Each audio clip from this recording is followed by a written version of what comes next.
Hello students, so today we are starting with our second chapter from your whole Hornbill book, which is We Are Not Afraid to Die If We Can All Be Together. So this chapter is written by Gordon Cook and Alan East, and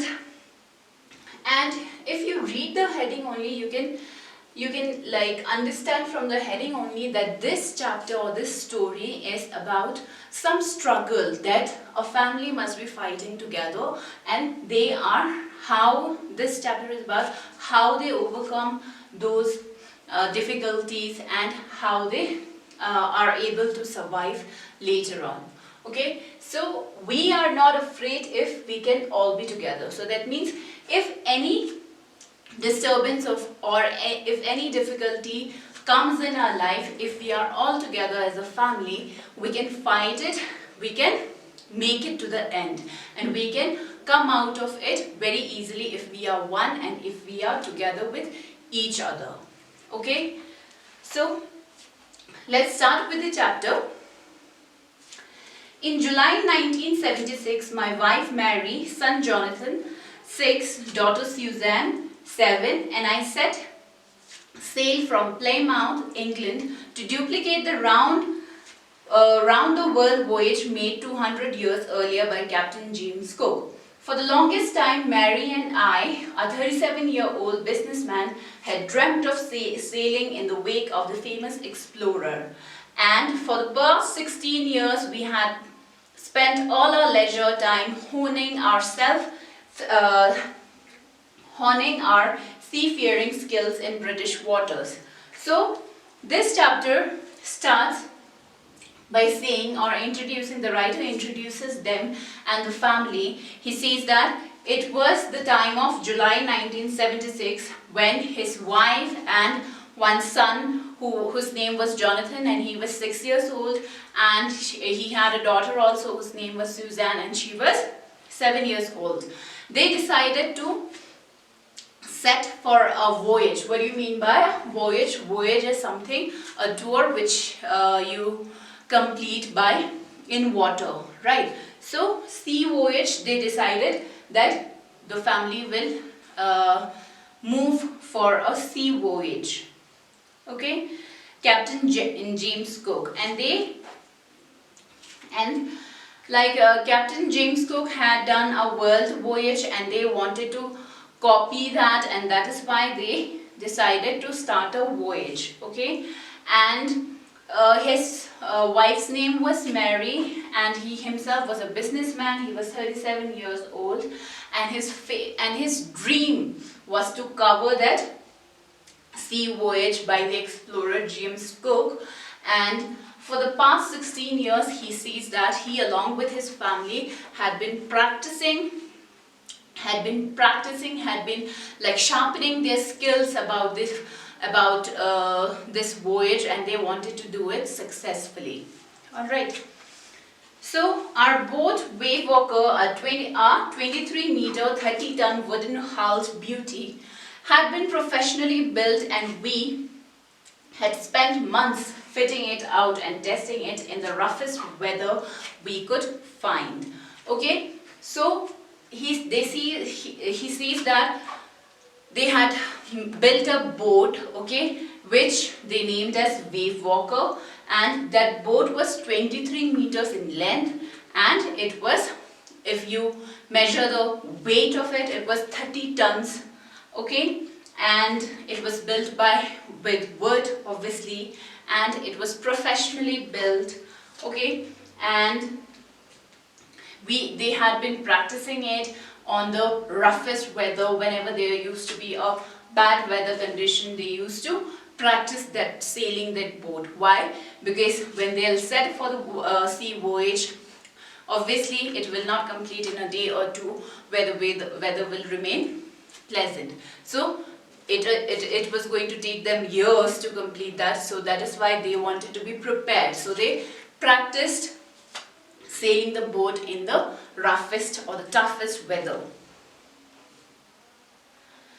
The first leg of our planned 3-year, 105,000 kilometer journey passed pleasantly as we sailed down the west coast of Africa to Cape Town. So in the first phase of their voyage, they are setting from where? From west coast of Africa to Cape Town. Okay. There, before heading east, we took on 2 crewmen, American Larry Vigil and Swiss Herb Sagler, to help us tackle one of the world's roughest seas, the Southern Indian Ocean.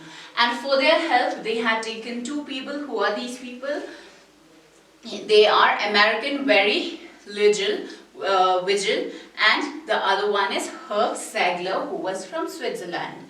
And they wanted help. Why? Because in the Southern Indian Ocean, the weather almost remained very rough. So that is why they needed help. And as helpman, as helper, they took American Vigil and Swiss Sagler. Now next, on our second day out of Cape Town, we begin to encounter strong gales. For the next few weeks, they blew continuously. Gales did not worry me, but the size of the waves was alarming. Up to 15 meters as high as our main mast. So the first day for them was pleasant. They traveled from south coast of Africa to Cape Town, and on the second day, when they moved out of Cape Town, what happened is they met with strong gales. Gales means wind. They met with strong winds, and he was not worried about the strong winds, but what worried him most was the waves, because the size of the waves had become more gigantic. Okay, now December 25th found us 3,500 kilometers east of Cape Town. Despite atrocious weather, we had a wonderful holiday complete with a Christmas tree. A New Year's Day saw no improvement in the weather, but we reasoned that it had to change soon, and it did change for the worse. Now, on December 25th, and we all know that December 25th is Christmas, right?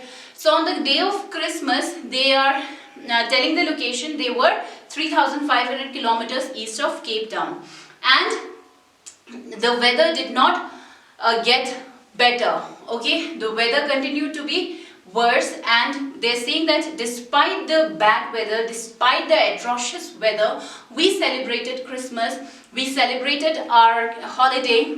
Okay, we celebrated Christmas and enjoyed a holiday with the things that we could, and we even had a Christmas tree, and we enjoyed a holiday. Until the New Year's Day, there was no improvement in the weather, and they were hoping that the weather would change. And they're saying that yes, the weather did change, but it got worse. Now, at the dawn of January 2, the waves were gigantic. We were sailing with only a small storm jib and were still making 8 knots.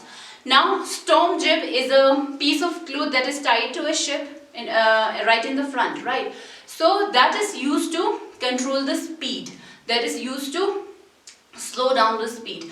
So they had only one storm jib attached to their ship, but still their ship was making or moving at 8 knots. At 8 knots is the speed, okay?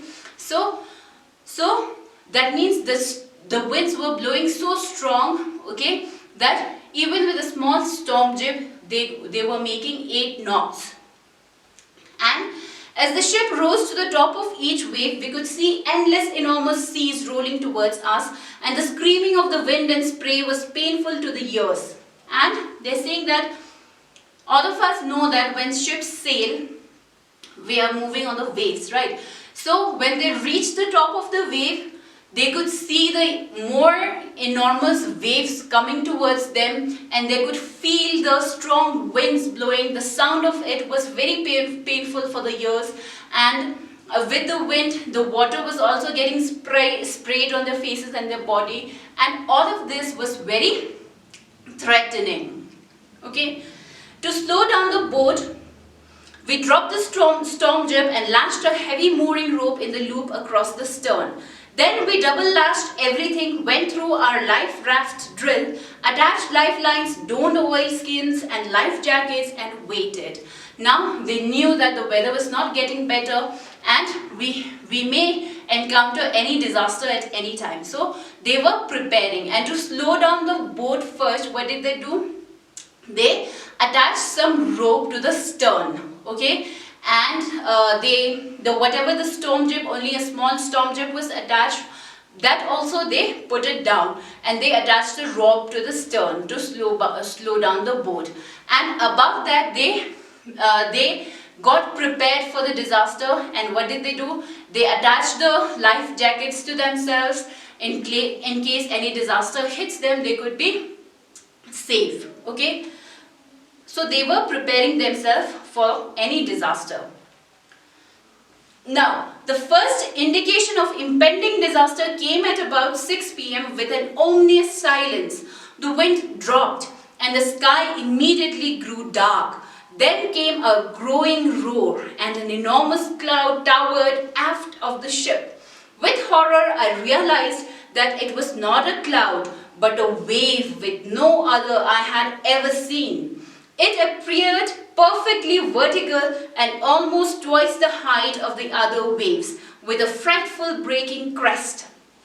Now, on the 2nd January and evening at around 6 p.m., they are about to encounter the first disaster. Okay, before the disaster hit them, what was the situation? There was an ominous silence. Why ominous silence? Because it was silence with fear. Okay, silence full of what? Threatening. Okay, so that is why ominous silence. And it was around 6 p.m. and everything was silent. The wind also became quiet. Okay, the wind was not blowing that much, and the sky immediately above them, the sky became immediately dark. Okay, everything became dark, and then came growing roar and enormous cloud. And then what did they see above their head? What was there? An enormous cloud was there. First they thought it's a cloud, but no, it was not a cloud, it was a wave. Okay, that means the wave was above them, and they were going to come in between the wave. And he says that I had never seen such a wave in my life. It appeared perfectly vertical and almost twice the height of the other waves, with a frightful breaking crest. Okay, now that wave was very frightful, and the size of that wave was almost double the size of the other waves, and it was right directly above their head. Okay, the roar increased to a thunder, and as the stern moved up the face of the wave, and for a moment I thought we might ride over it, but then a tremendous explosion shook the deck. A torrent of green and white water broke over the ship. My hat smashed into the wheel, and I was aware of flying overboard and sinking below the waves. I accepted my approaching death, and as I was losing consciousness, I felt quite peaceful. Okay, now this is the first disaster that they are approaching. They're saying that the roar when they moved towards that enormous gigantic wave, they could feel the thunder, and that their ship went into that wave. Okay, and water came into their ship, into their boat, and they were all thrown out of the ship, and they were floating. And the author says that for him it seemed like maybe I'm going to die. Okay, he was sure of his death. He was also losing consciousness. He felt unconscious. Unexpectedly, my head popped out of water. A few meters away, Wave Walker was near capsizing, her mast almost horizontal. Then a wave hurled her upright. My lifeline jerked taut. I grabbed the guardrails and sailed through the air into Wave Walker's main boom. Subsequent waves tossed me around the deck like a rag doll. My left ribs cracked, my mouth filled with blood and broken teeth. Somehow I found the wheel, lined up the stern for the next wave, and hung on. Now What are they saying? Now unexpectedly out of nowhere, his head popped out of the water. Okay, otherwise because of the disaster, because when their boat hit the wave, all of them were thrown out of the water and he was floating and he was sure that he might die. But unexpectedly, miraculously, what happened? His head popped out of the water and he found his consciousness. And what happened? He swam towards the ship, their wave walker, and he, with the help of the railings across the ship, he got onto the ship and he held the steering or the stern of the ship. Okay, now he's back on the ship, but his ribs were broken. He was badly hurt and his mouth was full of blood, and because of the broken teeth and all. Okay, so that means he was in a very bad condition because of the disaster. Water everywhere. I could feel that the ship had water blown, but I dared not abandon the wheel to investigate. Suddenly the front hatch was thrown open and Mary appeared. "We're sinking," she screamed. "The decks are smashed. We're full of water." Now, what happened? He was standing in front of the boat, and suddenly what happened? Everywhere the boat was full with water.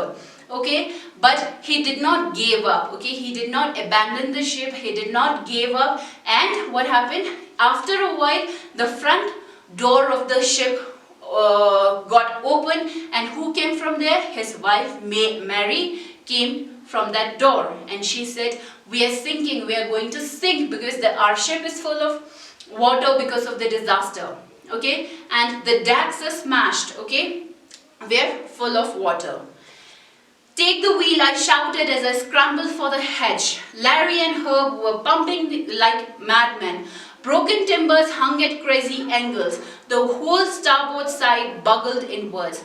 Clothes, crockery, charts, tins and toys sloshed about in deep water.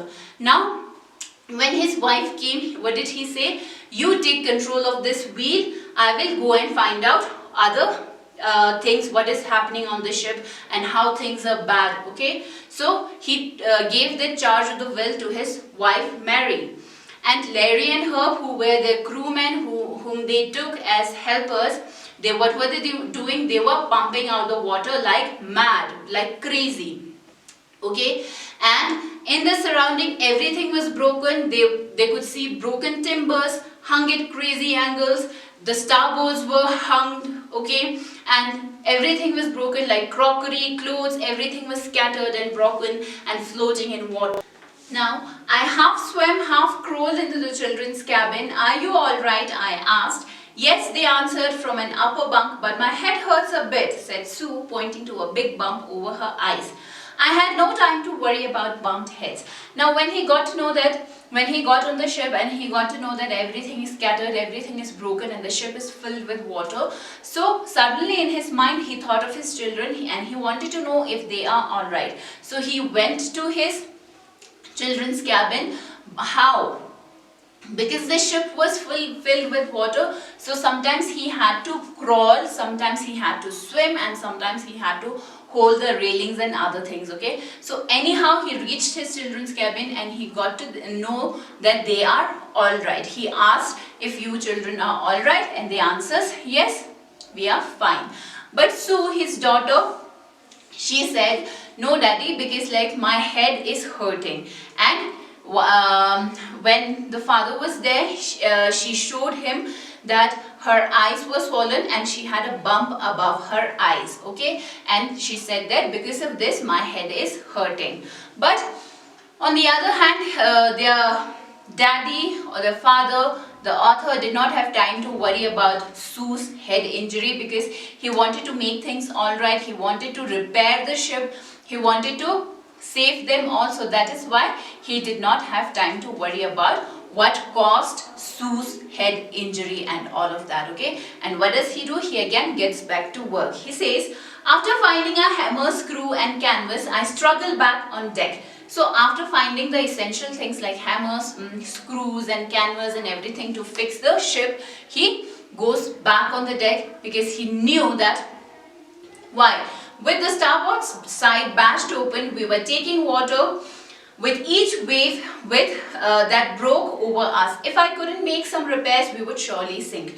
Now he knew that the starboard side was open. Okay, so that is why when they were obviously in the ocean, they were sailing. So whenever the wave was hitting them, the water was all rushing inside the ship through those broken parts. So he knew that most importantly, I have to repair this starboard, otherwise if more water will keep on coming in the ship, they will surely sink and they will die. So he knew that, he realized that, and he wanted to save them also. That is why he did not worry about his children's injury also, and he got back to work and started repairing the ship. Okay, now next you will get to know how this family overcomes the disaster and they rescues themselves. But that we will do in the next lecture. So thank you, students.